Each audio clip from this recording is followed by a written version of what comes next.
Miriam here with an update on severe tropical cyclone Megan.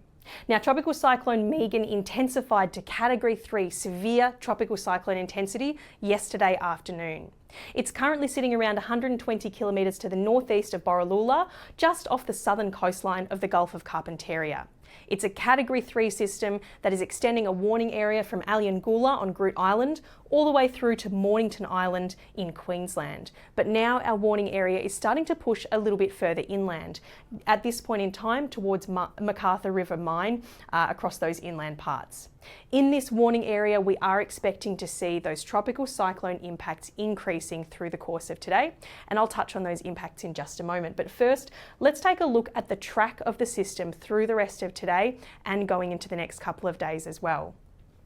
Severe tropical cyclone Megan will slowly move southwards towards the coast today, remaining at Category 3 strength. It's likely to make a coastal crossing as a Cat 3 system sometime this afternoon in the vicinity of the Sir Edward Pellew Islands, which are just off the southern coast here.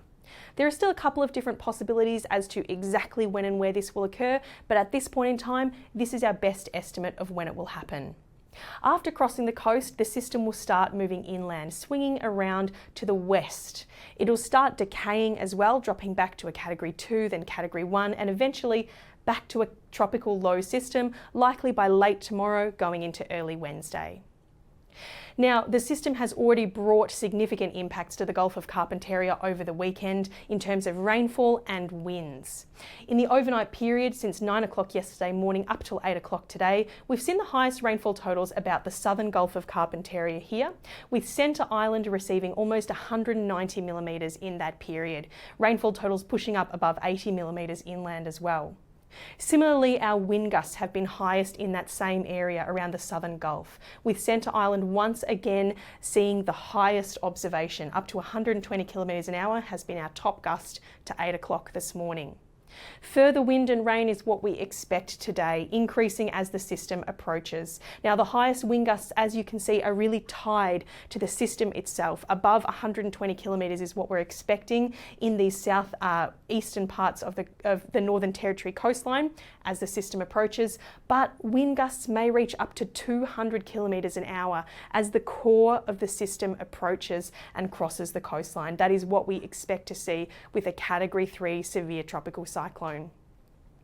As it crosses the coast and starts to move inland, we are going to see most of those wind gusts starting to drop off, but we still could see some windy and gusty weather in the overnight period going into tomorrow.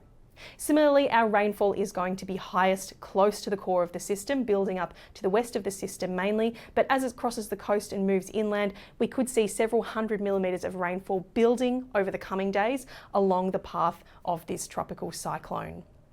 Now, with all of this rainfall on the forecast, we do still have extensive flood watches current for much of the Northern Territory and northern Queensland. Now, these flood watches are flagging the risk of further river rises in response to this rainfall, which may disrupt travel and transport with water over the roads.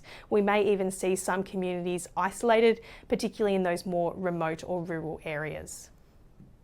This situation continues to unfold with a Category 3 coastal crossing likely later today. For all the latest updates, check the Bureau's website and BOM weather app, and we'll catch you in the next update.